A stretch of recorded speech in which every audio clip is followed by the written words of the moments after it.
Never has it ever been had in the history of Nigeria where a president-elect publicly announced that he came into power via a corrupt electoral system. Welcome to Unveiled Tales, sponsored by Niger Eyes. Today, we'll be dissecting the story of former President Umaru Musa Yar'Adua, popularly known as the Apologizing President. The lost promise of Umaru Musa Yar'Adua, the president that apologized. He was soft-spoken in a nation that roared, right? In the theater of Nigerian politics, he was known as the quiet one, but silence carries the deepest truths. A man who dared to be different. A man who said, "I am sorry," in a country that never apologizes. 2007, a flawed electoral system brought Umaru Musa Yar'Adua into power.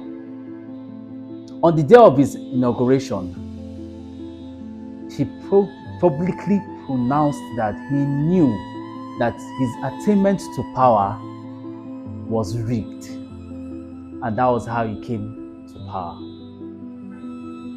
Now, this carried a mixed reaction. A lot of Nigerians were not happy. A lot of Nigerians spoke badly about it.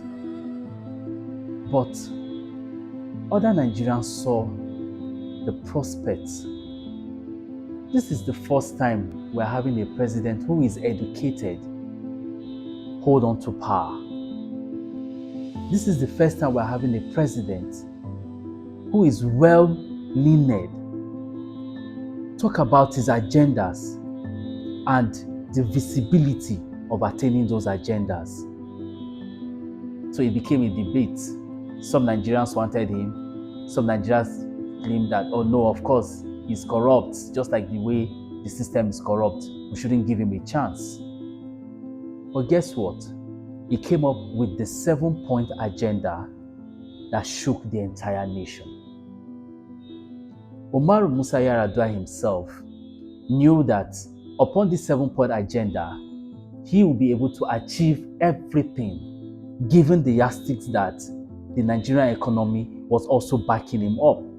But we all know that in the theaters of politics, things and games will always change.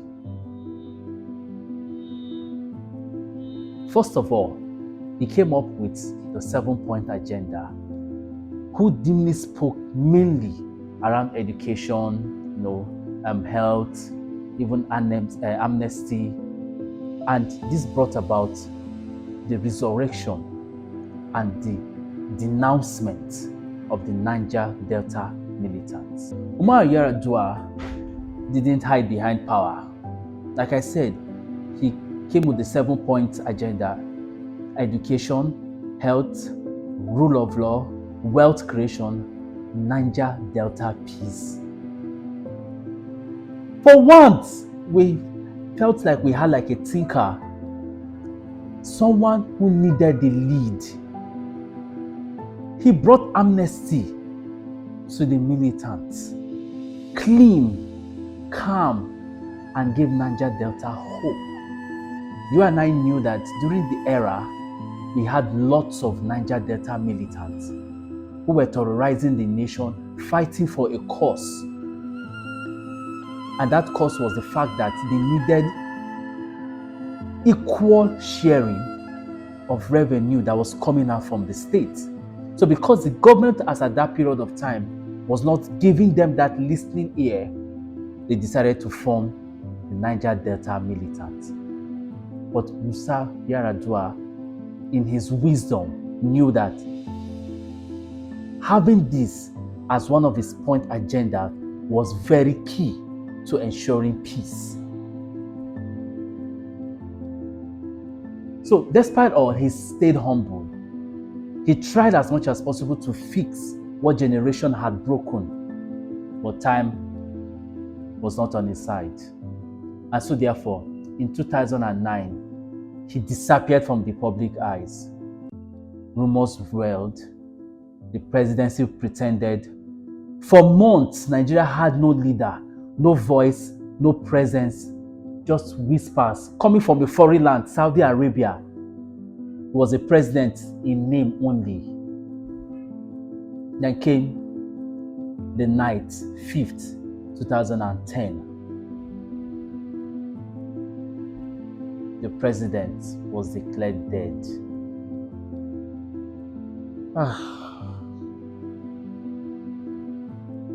It was a terrible news.